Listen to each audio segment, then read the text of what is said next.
25년을 함께 살아오며 저는 이제 큰 풍파는 없을 거라 믿었습니다. 아이들도 다 자라 각자 살 길 찾아갔고 남편과 저는 조용히 노후를 준비하는 평범한 부부였죠. 그런데 어느 순간부터 남편의 작은 변화들이 제 마음에 이상한 그림자를 드리우기 시작했습니다. 잠금된 휴대폰, 낯선 향수, 모르는 이름으로 오는 메시지. 처음엔 스스로 예민하다고만 생각했지만 그 촉은 결국 현실이 되어 제 앞에 펼쳐졌습니다. 내비게이션에 찍힌 모텔, 남편의 차에서 발견된 여성의 스카프, 그리고 그날처럼 조심히 들어가요라는 목소리. 그날 저는 깨달았습니다. 이 평온했던 일상이 아주 오래전부터 조용히 무너지고 있었다는 사실을. 결혼 25년 차, 정말 길고 고된 시간들을 함께 버티며 저는 이젠 큰일 없겠구나 생각하며 살고 있었습니다. 아이 둘은 이미 다 장성해 각자 생활을 꾸렸고 남편과 저는 조용히 노후 준비를 하는 평범한 부부였죠. 저는 동네 작은 문화센터에서 취미 강사 일을 하고 남편은 직장에서 은퇴 준비를 하며 하루하루를 무난하게 보내고 있었습니다. 나이 들수록 사람이란 게 큰 욕심 없이 건강과 가족만 잘 지켜지면 그게 행복이라고 믿게 되잖아요. 저도 그 마음으로 살아왔습니다. 그런데 어느 순간부터 남편의 행동이 조금씩 달라졌습니다. 예전엔 식탁 위에 아무렇게나 던져두던 휴대폰을 손에서 놓지 않는가 하면 잠금 방식도 눈에 띄게 까다롭게 바뀌었죠.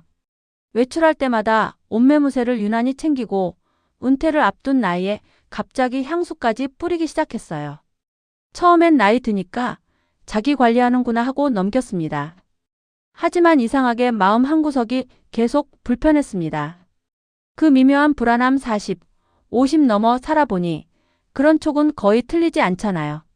어느 저녁이었어요. 남편이 샤워 중일 때 그의 전화가 울렸는데 화면엔 등산 모임이라는 이름과 함께 묘하게 다정한 메시지가 잠깐 스쳐 지나갔습니다. 정확히 읽지는 못했지만 분명 짧은 인사말 같았죠. 남편이 평소에도 등산을 좋아하긴 했지만 그리 친하게 지내는 사람 이름은 저도 대강은 알고 있거든요. 그런데 처음 보는 이름이었고 느낌이 좀 달랐어요. 남편이 나오기 전 재빨리 화면을 닫아두고 아무렇지 않은 척 TV를 보며 앉아 있었지만 손끝이 떨리고 있더군요. 이게 뭐지? 내가 오해하는 건가? 스스로에게 여러 번 되물었지만 마음은 쉽게 가라앉지 않았습니다. 며칠 뒤 저녁 준비를 하고 있는데 남편 전화가 울렸습니다. 이번엔 스피커로 짧게 목소리가 튀어나왔어요. 오늘은 조심해서 들어가요? 그날처럼 그 한마디가 제 귀를 찢는 듯이 박혔습니다. 남편은 황급히 휴대폰을 들고 밖으로 나가 통화를 이어갔고 저는 주방 한가운데 멍하니 서 있었습니다. 그때 처음으로 인정하게 됐어요. 아, 이건 단순한 기분 탓이 아니다. 조용히 균열이 시작된 순간이었습니다. 남편의 전화에서 들려온 낯선 여자의 목소리를 듣고 난 뒤 제 마음은 하루 종일 무겁게 가라앉아 있었습니다. 그래도 저는 오해일 수 있다고 스스로를 달래려 했어요. 나이가 들면 주변에 걱정해주는 사람도 생기고 등산 같은 취미 모임에서 남녀 섞여 다니나 보면 친해질 수도 있으니까요. 내가 너무 예민한가 보다 그렇게 마음을 다독이려 했지만 이미 작은 균열은 커지기 시작했습니다. 남편 얼굴만 봐도 예전과 다른 낯선 불편함이 스며들더군요. 그런데 그 후로도 이상한 장면들이 하나둘 눈에 들어오기 시작했습니다. 주말이면 늘 집에서 쉬던 남편이 갑자기 동호회 사람들과 산행이 있다며 혼자 외출하기 시작했고 돌아오면 옷차림에 은은한 향기가 배어 있거나 머리 스타일이 말끔하게 다듬어져 있었습니다. 심지어는 핸드폰 알림이 울릴 때마다 손이 번쩍 올라가 화면을 가렸죠. 그러던 어느 날 우연히 카드 명세서를 확인하다가 낯선 카페와 고급 음식점 결제 내역을 보게 됐습니다. 남편과 함께 간 적이 단 한 번도 없는 곳들. 저도 모르게 심장이 쿵 하고 내려앉았습니다. 이쯤 되니 스스로에게 아니라고 하기조차 어려워졌습니다. 그러다 어느 날 오후 남편이 잠시 집을 비운 사이 남편 차를 정리하려고 트렁크를 열었습니다. 그 안에 놓여있던 스카프 하나가 제 발길을 붙잡았어요. 제 것도 아니고 우리 딸의 것도 아닌 여성용 실크 스카프. 순간 머릿속이 하얘졌습니다. 차에 앉아 숨을 가다듬다 문득 내비게이션 화면이 눈에 들어왔습니다. 별 생각 없이 최근 목적지를 눌렀는데 목록 첫 줄에 선명히 적혀 있었죠. 궁전 모텔. 손가락이 얼어붙은 듯 움직이지 않았습니다. 눈을 몇 번 비벼봐도 똑같은 글자. 들리지도 않던 심장 소리가 갑자기 귓가를 파고들 만큼 요동쳤습니다. 이건 더 이상 우연도 오해도 아니었습니다. 남편은 정말로 누군가와 함께 그곳을 다녀온 것이었습니다. 그날 밤 남편은 아무렇지 않은 얼굴로 오늘은 일이 좀 많았어라며 늦게 들어왔습니다. 하지만 저는 그 얼굴을 똑바로 바라볼 수가 없었습니다. 스카프, 카드 내역, 내비게이션 기록. 그 모든 조각들이 하나로 맞춰지며 마치 제 앞에서 어떤 커다란 퍼즐이 완성되는 기분이었어요. 그동안 느꼈던 불안과 의심은 결코 잘못된 게 아니었습니다. 그날 저는 처음으로 마음속 깊이 이렇게 느꼈습니다. 이제 숨겨진 진실을 마주봐야 하는 때가 왔구나. 내비게이션에 찍힌 모텔이라는 두 글자를 본 뒤로 저는 며칠 동안 제대로 잠을 이루지 못했습니다. 머릿속에선 온갖 생각이 떠올랐어요. 도대체 누구와 언제부터? 남편은 여전히 아무렇지 않은 얼굴로 출근을 하고 식탁에 앉아 밥을 먹으며 가벼운 농담을 던졌습니다. 그 모습을 보고 있자니 속이 뒤틀리고 손이 떨렸습니다. 하지만 지금 이 상태로 남편을 직접 추궁하는 건 위험하다는 생각이 들었습니다.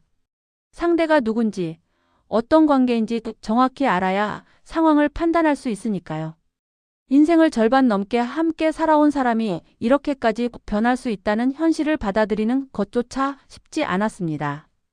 친한 지인에게 아주 조심스럽게 고민을 털어놓았더니 혼자만 끙끙대지 말고 정확한 사실부터 잡아라라는 조언을 들었습니다. 그래서 결국 마음을 굳히고 사설 탐정에게 상담을 받았습니다. 솔직히 이런 일을 평생 겪을 거라고 상상도 못했지만 도리 없이 그 문을 두드려야 했습니다. 조사는 생각보다 빠르게 진행되었습니다. 남편의 일정, 출퇴근 루틴, 동호회 활동, 함께 어울리는 사람들까지 하나씩 파악해 나갔습니다.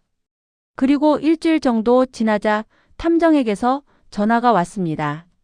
상대가 누군지 거의 특정되었습니다.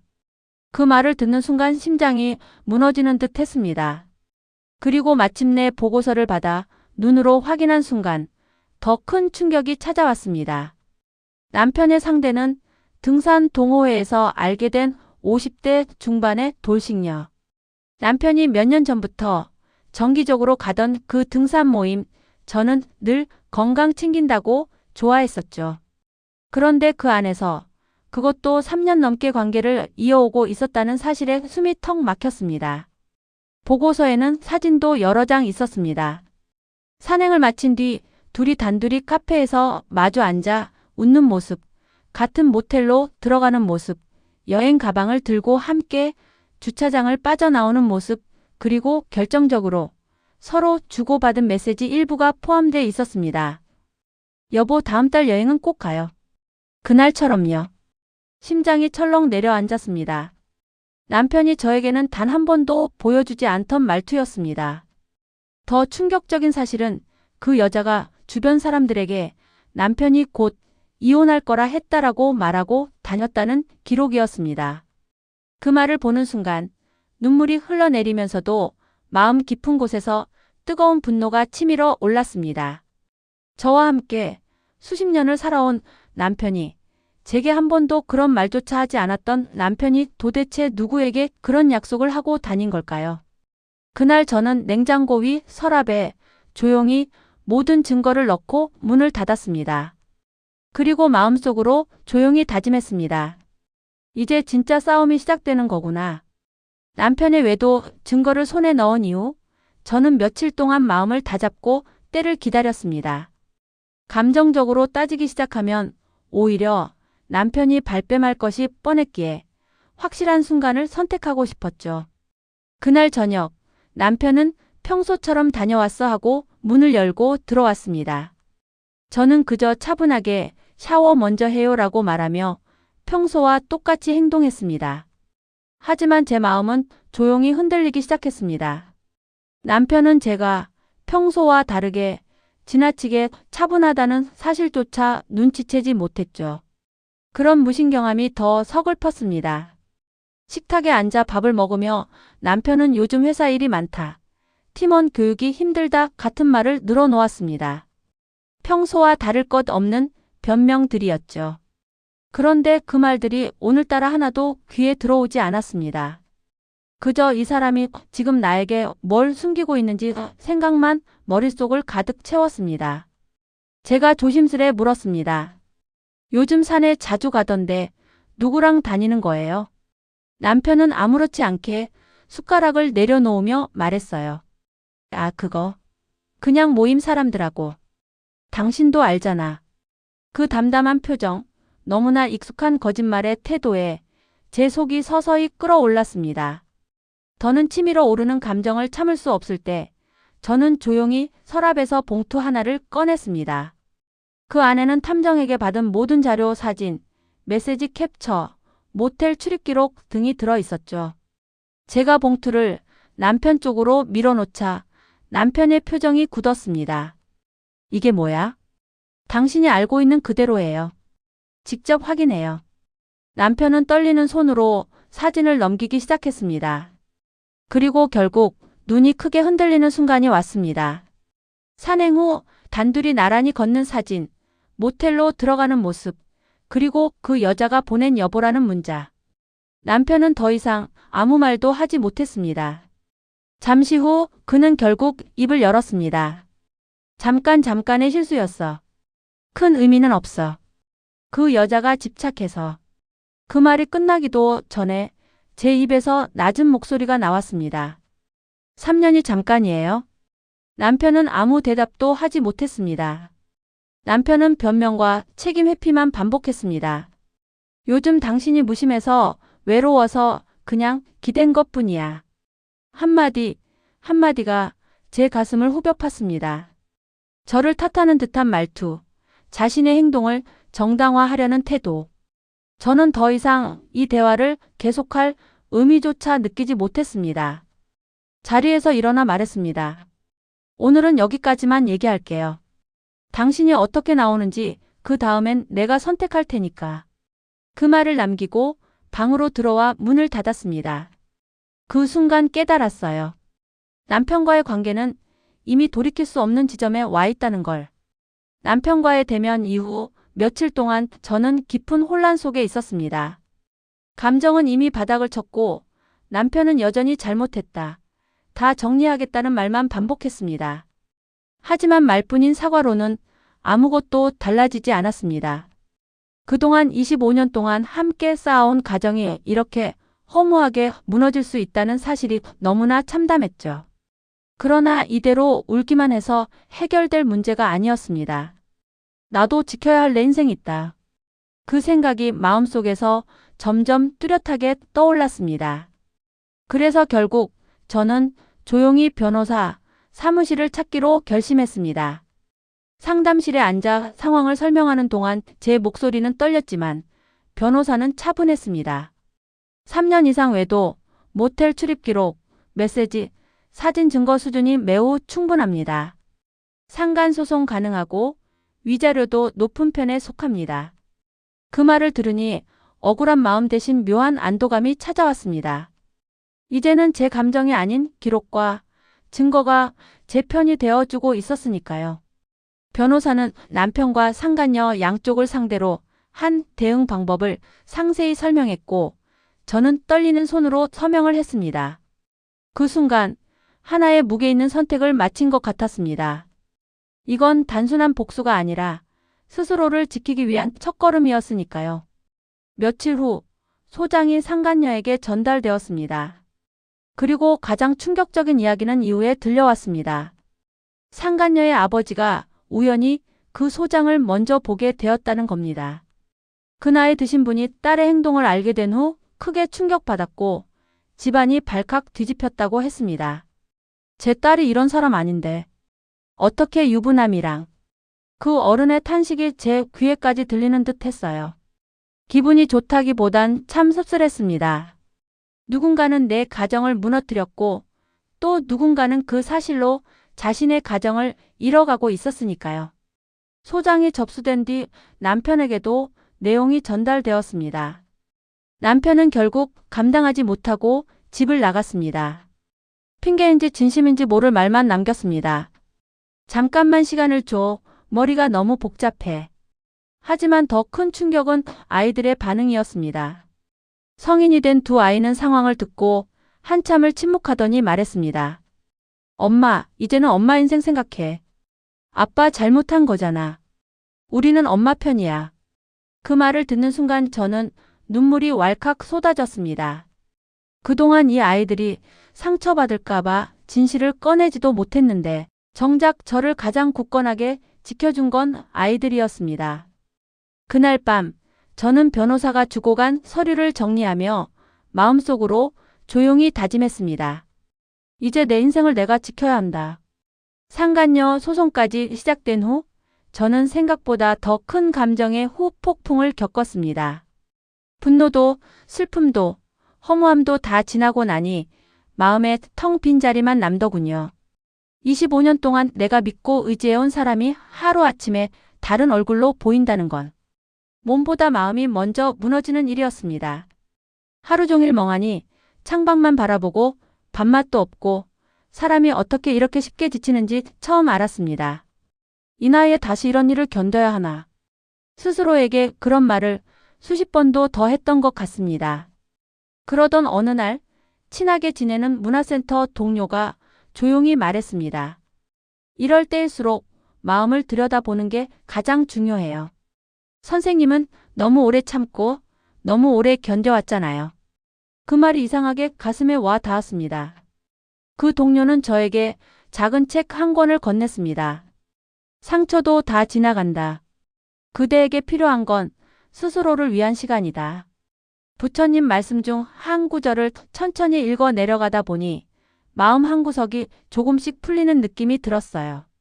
수십 년 동안 가족을 위해 떠밀고 미루고 참아온 감정들이 이제서야 드디어 자리를 찾는 듯 했습니다. 그날 이후 저는 조금씩 일상으로 돌아오기 시작했습니다. 아침마다 가까운 공원을 걸으며 마음을 정리했고 잠시 끊었던 취미 강사 일도 다시 나가기 시작했어요. 사소한 일상이었지만 내 시간을 되찾아가는 과정이었습니다.